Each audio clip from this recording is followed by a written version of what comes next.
Ladies and gentlemen, what it do? I am your host, Young Bo Easy, and I would like to welcome you to the show. You are now tuned into Knicks and Dimes. Ladies and gentlemen, we're coming off a win again, and the Knicks is finally, after so long, over 500 again. All right, record of 22-21. Won this game against the Atlanta Hawks, 117-108.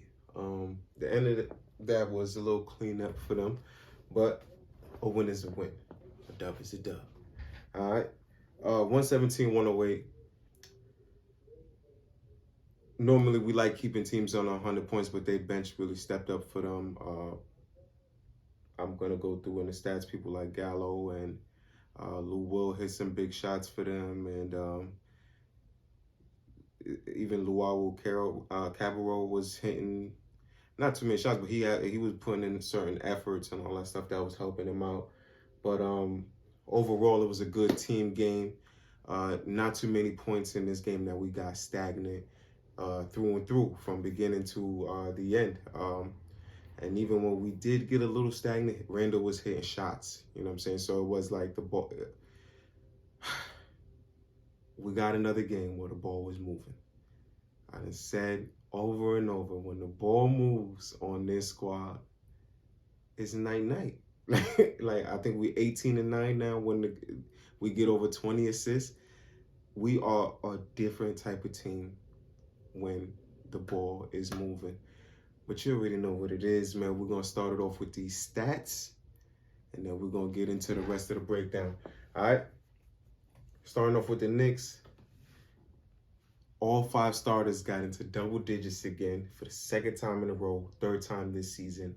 The starters again starting to pick it up. It's a beautiful thing to see. The bench is lacking now, but we're getting over 100 points on a couple of these games, so it's a good sight to see. 14-13 for Mitchell Robinson, 26-5-3 for RJ Barry, you know what I'm saying? All right, aka Broadway Barrett. 24-6-9 for Julius Randle, 17-9-8 for Alec Burks, 18-2 for Evan Fournier, and then 7 for Taj Gibson. Chip-ins from Quentin Grimes, 8 points, and Quickly only had 3 points. All right, so we're gonna go into the Hawks side of things. 7-4 for Gorgie Jang, 29-3-5 for Trey Young, 13-3-1 for John Collins, 17-4-2 Danilo Gallinari, which pretty much annoyed me. 12-5 for Onyeko Okongwu, 8-3-2 for DeAndre Hunter, which is pretty much the end of the attractive stats, although the last one wasn't so attractive. Both teams shot 50%. We was playing great first half. We had the edge, definitely. I think we went into halftime pretty much up 10, if I'm not mistaken, or somewhere around there. And second half, they came in and definitely had the edge, but we closed it out. We closed it out how we were supposed to. Everybody was eating, man. Everybody was eating. All right, so shot 41% from deep, 36 for them, 76% from the line. For us, pretty much 70% flat for them. We beat them on the rebounds, 44-31, 11 offensive. Shout out to Mitch. Shout out to everybody rebounding. Burke. Shout out to Randall, man. It was just all around great effort. 24 assists and only 8 turnovers. So the ball is moving, man. The ball is moving. Everybody is chipping in. And you look at this, and now the starters have, we're at a point where all 5 starters is hitting double digits, and it's a flow going on. There's a rhythm, and it's just looking so nice. But the bench now is lacking, you know. And Alec Burks is normally a bench player, but you know, that's just really one person missing. Nerlens Noel didn't play today. Sorney, once again, 18 points only from the bench to their 45. So you got to look at this and say, yo, our bench is only scoring 18 when we was normally averaging in the 40s. um, and say, yo, the starters have picked it up. Everybody's scoring double digits.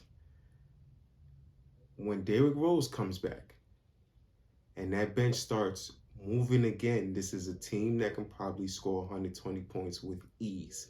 Like, like we can really, really snap. So this is the kind of thing that I'm expecting. If we could continue playing like this, RJ looks extremely comfortable. He had 32 and I believe 31 the game before that, and now 26 points. Randall for the second straight game again is going near like a triple double. And then Alec Burks even chipping near a triple double. So it's just the off, and Fournier is hitting shots.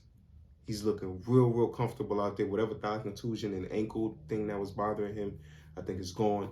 He looks good out there. Mitch looks great, man. He's continuing to put that work in and chasing rebounds and trying to dunk everything.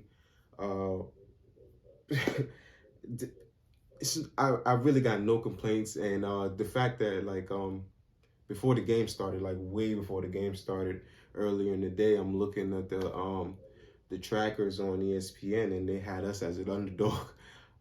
They had a 52 or was it 52% chance of winning or something like that. So I already knew what it was. I knew we was gonna come away with a W.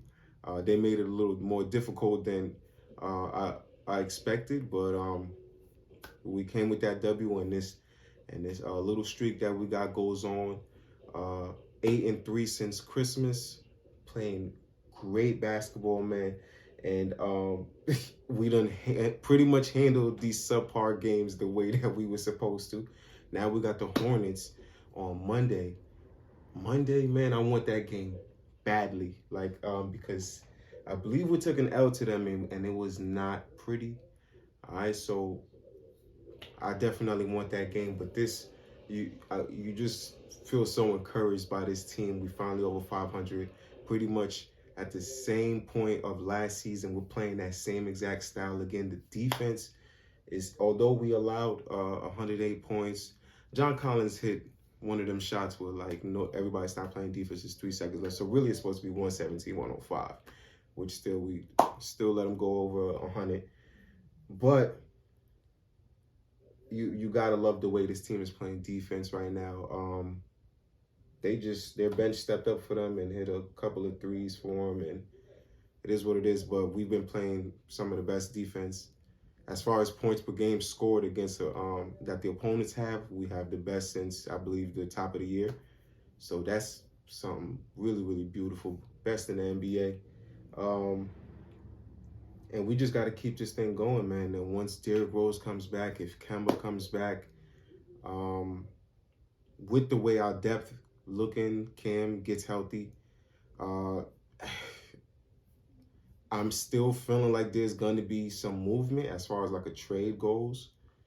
But I don't know. Regardless, Tibbs is, however he figures this out, man, I wouldn't want to be the coach right now is all I know, because you got so many players that's playing so well, and you got so many players with great potential. And how do you get all these people minutes and make it all work to still win games, So that's going to be something that Tibbs has to deal with. I don't even want to ponder on that right now. That's why, to make it easy on him, I think of stuff like trades. And I feel like that's a route that we might take regardless. But hey, next up we got the Hornets, man. 1 o'clock game p.m. If I don't come away right away with that breakdown, it'll probably be later that night, or just catch y'all for the next game. But man, the way we playing right now, we got the Hornets next, we got Minnesota, we got New Orleans, and then we got the Clippers. All right, so we just got to snag these next 3 games, and then even that Clippers game, I feel like it's a winnable game, because they don't really have their stars, and our defense right now especially speaks for itself, and we got to just move the ball. I think we still better than them. All right, so we're on the roll right now, man. We playing so great. I'm all smiles watching these games. But you already know what it is, man. It's your boy, Young Boy Weezy. This has been Knicks and Dimes. I appreciate y'all for watching. Like, comment, subscribe, share with your peoples, man. I truly appreciate the people watching this, man. If you new, like I said, like, comment, subscribe. The people coming back, welcome back. Hope y'all really enjoyed the show. I'll be back soon for another breakdown. Y'all already know how this thing goes down. Knicks all the way, man. Love, gratitude, positive attitude.